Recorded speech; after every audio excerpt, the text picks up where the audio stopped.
and I had Voyager 1 and Voyager 2 data, and that I inspected and studied for quite a while.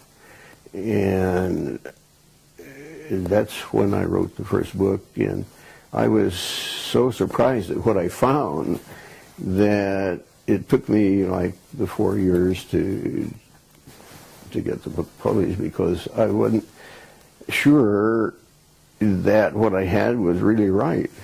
And so I looked in many articles and books to see, oh yeah, this sort of fits what they're talking about there. Okay, you're okay, so publish it. And so the book came out in 1985. Okay, and that's the Ringmakers. That's the Ringmakers. But the other one, this one. That's 1971. I had left Lockheed. Uh-huh. Okay. Well, did we build it? Pardon? Did we build it? Who built it? The craft?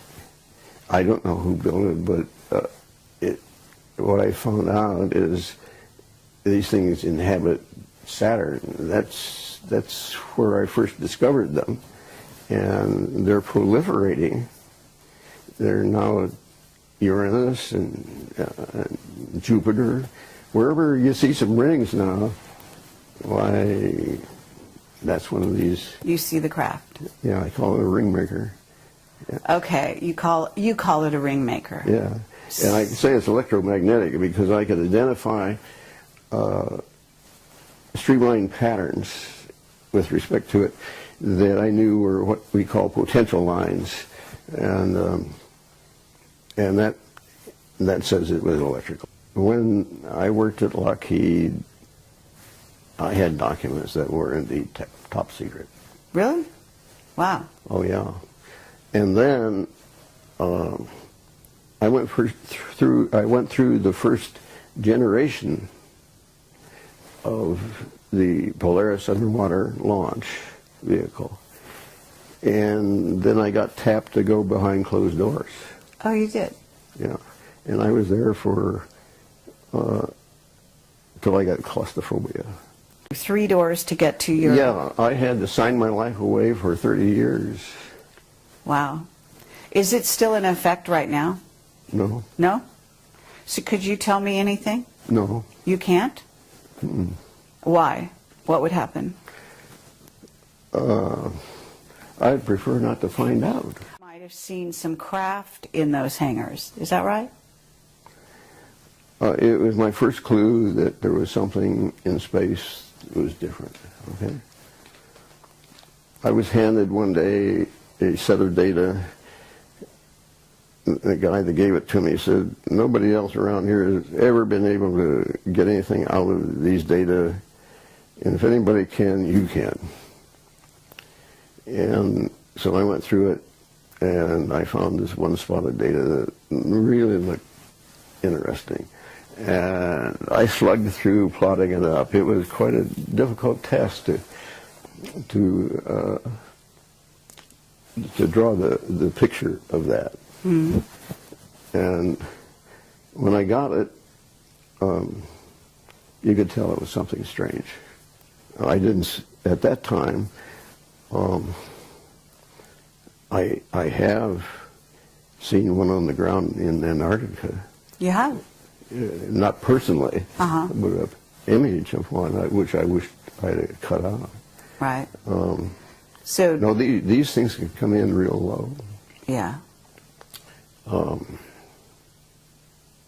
They're all sizes. Mm-hmm. It's the same deal as airplanes. You know, they're Cubs and all that kind of. You know. Right, and so when you're talking about the craft in the rings of Saturn, you're talking about something huge, right? Yes. Much bigger than we could even conceive of. I understand. What is it? I don't know. What was it? 70,000 square feet. I could, in looking down on the rings, I could see parallel lines crossing the ring, all the rings at once. Mm-hmm. That's about as long as you can get them. That's incredible. But I could tell that those lines demarked the outside of an object. Mm-hmm. So are you sort of saying, when you say you got claustrophobia, I don't know what that means. Do you mean that you became sort of tired of working in this above top secret area? Yeah, no, I'm not tired, and it was very exciting. I got to see everything that went on all over the world. Wow. Nothing much has changed. Yeah?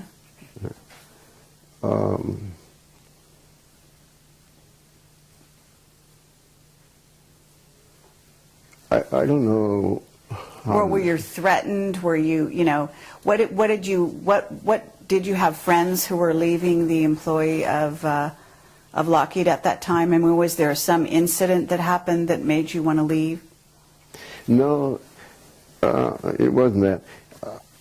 Let's just say that you're confined to one room day after day, year after year, same walls, so forth. That's claustrophobia. I see. But I knew that, hey, there's something going on out there, and see if you can't find it. Okay, but have you heard that NASA alters their footage coming from the moon, etc.? I know some of the things they do with it, yeah. Okay, so even their footage is not always dependable, right? Although I guess it's dependable to begin with. It's just that they start altering it later. I have been told by a very reliable source. He asked me what camera did I get that image from on the moon. I said Hasselblad, and he said that's right. He says, I thought we darkened that enough that you wouldn't find it. Oh, yes. So you were finding things that they thought they covered up. Yeah. Incredible. Yeah, yeah. That must have been a lot of fun. And this guy says, well, I suppose you want me to go out and tell everybody about that. I said, no, I don't want to embarrass you. That doesn't make any difference to me. Whatever you want to do is fine with me. I'm just saying I found what you saw. Then we're able to, sort of look at and keep in sort of pristine condition. I'll tell you, at this juncture, I don't know what I have. I finally went to put it in a vault that the people claim, hey, nobody can get in here, including the government. But unfortunately, somehow, somebody did. Oh, really? Yeah.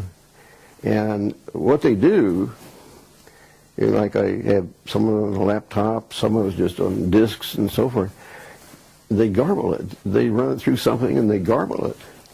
So it's no longer... And sometimes there's just nothing on there. And I know that there should be something, and there's nothing. So I don't know how much of the early stuff I can put together. What I do know is I can put together it any time. Okay, so I don't need that old stuff, you can tell people. Really? I don't need it. Because you're familiar with the landscapes, you know where things are. I know where, I'm familiar with the landscape. I know pretty much what's going on. It's sort of simple.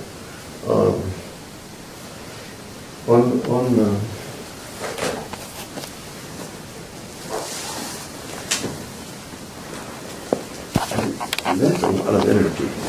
Right. And okay.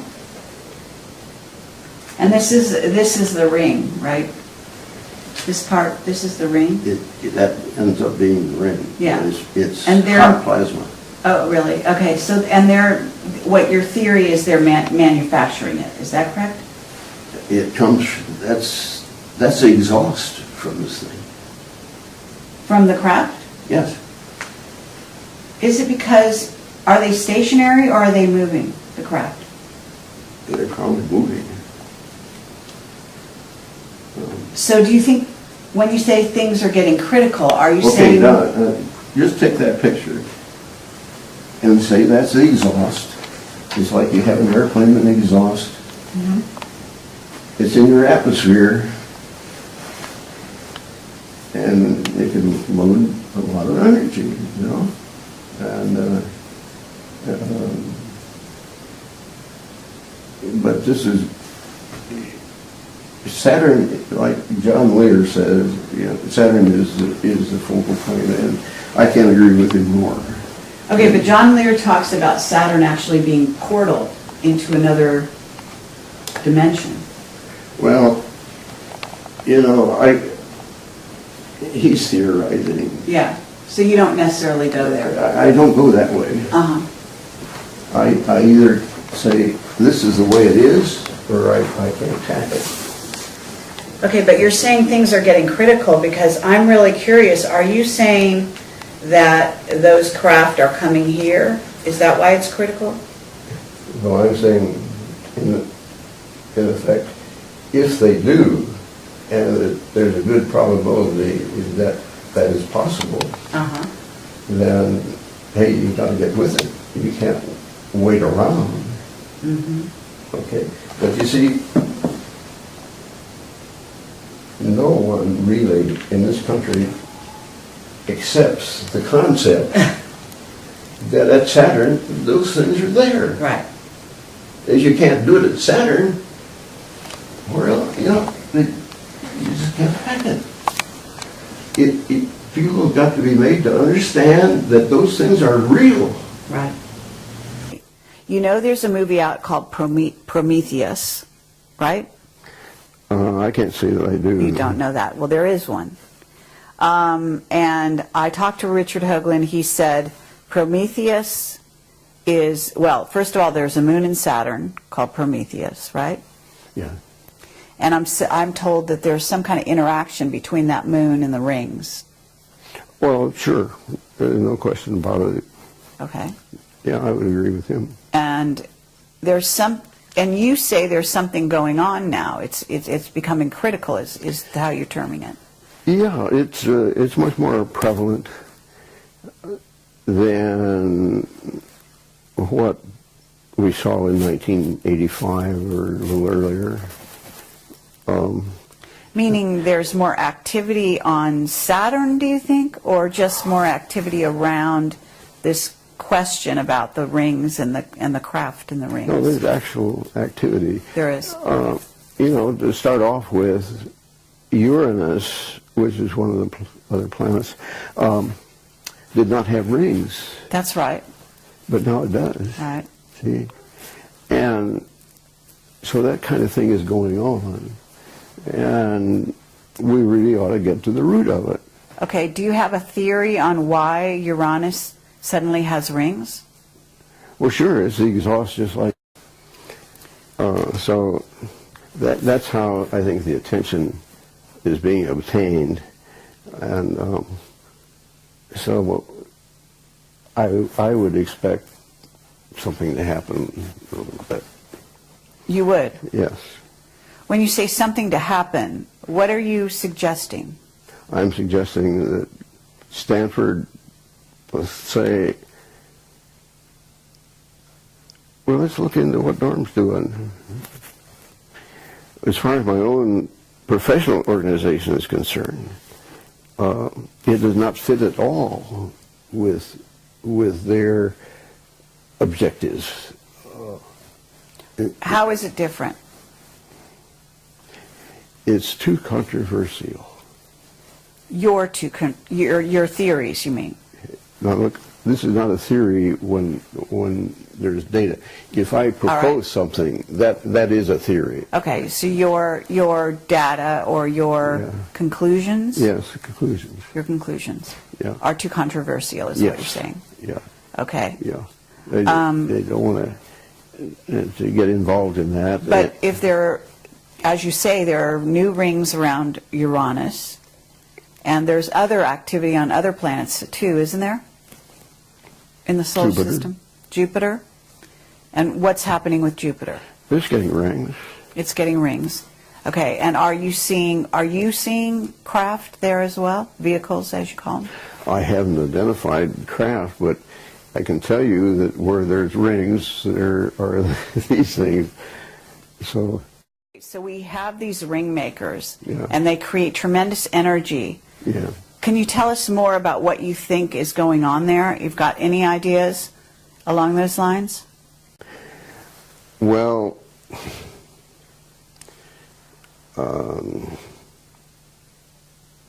let's just take one that there was this, what do they call them, far lookers, or these psychologists? Oh, remote viewers. Remote viewers, yes. Right, that's what I'm... I just did an interview with somebody there. Which one? I had heard that there was one that saw something out there in the rings, and they were mining the rings. That's true, yes. Okay. I think I read her book, and she couldn't see anything from the side, but when she looked from the top down, why, that's when she saw things. I see. I happen to been able to uncover what she saw. Really? Yeah. And what did you... I would say, I don't think they're mining the rings. I think they're nursing from the rings. Oh, in other words, you think they're using the energy to power their craft. Yeah, that's where new ones are getting their energy. New vehicles are getting their energy? Yeah. You start out small, just like a baby, and they get bigger. Oh, right, because you say that you believe they're sort of like alive. Do you believe they're plasma vehicles, what's called a plasma vehicle? Have you heard that terminology? Well, I've never heard them called plasma vehicles, but I can understand why somebody might say that, yes. Mm-hmm. Yeah, I wouldn't make a big deal over that. Okay, I've heard that the vehicles out there they actually fly close to the sun, and they power themselves up on the sun, and then they go back into... I wouldn't be surprised, yeah. I've noticed some go in there, and it means that they're capable of withstanding those high temperatures. Yes. And so... True. Yeah, they could get pumped up really nicely. So, well, let me ask you, I mean, you know that NASA has been sort of a front organization. I call them a front organization for the secret space program.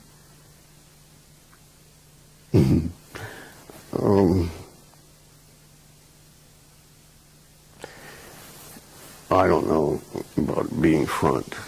Well, when I say front, I mean, if you have an organization that deals with the public, interfaces with the public, and also misleads the public on certain things, by doctoring photos, by covering up certain things, by only releasing certain things, that's a front organization, isn't it? Okay, all right. I guess you're entitled to do that. Okay. So if we were to look at the situation a little closer and find out who are the insider organizations, certainly Lockheed would qualify. Would you say that the defense industry are all in the know? No. No? No. Lockheed only recently has been getting images themselves. Mm-hmm. And having worked there, I don't think there'd be anybody